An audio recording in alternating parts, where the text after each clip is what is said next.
September 11 లోబడడం ద్వారా విజయం. చదవండి. ఫిలిప్పీలకు రాసిన పత్రిక 2వ అధ్యాయము 12 నుండి 18 వరకు. మీ విశ్వాస యాగములోను దాని సంబంధమైన సేవలోను నేను పానార్పణముగా పోయబడినను నేనానందించి మీ అందరితో కూడా సంతోషింతును.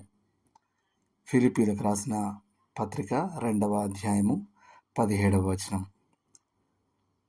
లోకంలోని తాత్విక చింతన ఏమిటంటే ఆనందం దూకుడుగా ప్రవర్తించడం నుండి వస్తుందని. మీకు కావలసిన దాన్ని పొందడానికి అందరితో పోరాడండి.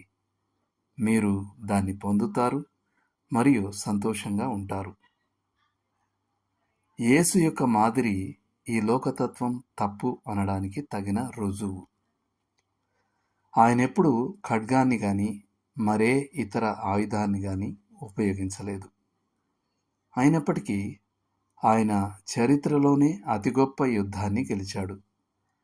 పాపం, మరణం, నరకంపై యుద్ధం. ఆయన ప్రేమను ప్రదర్శించి ద్వేషాన్ని జయించాడు. సత్యంతో అబద్ధాలను అధిగమించాడు. ఆయన లోబడ్డాడు గనుక ఆయన విజయం సాధించాడు.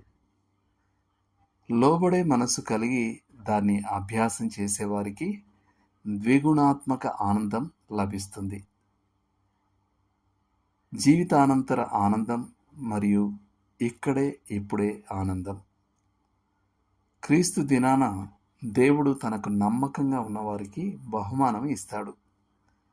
కానీ లోబడే మనసు వల్ల కలిగే ఆనందాన్ని అనుభవించడానికి క్రీస్తు తిరిగి రాకడకై మనం వేచి ఉండాల్సిన అవసరం లేదు.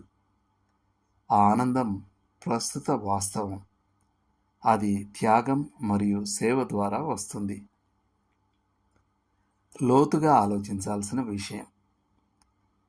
మీరు ప్రతిరోజు అనుభవించే ఇక్కడే ఇప్పుడే ఉన్న కొన్ని ఆనందాలు ఏవి? ఈ స్థాయి ఆనందాన్ని అధికం చేయడానికి మీరేం చేయగలరు? దేవుడు మిమ్మల్ని దీవించును గాక. ఆమేన్.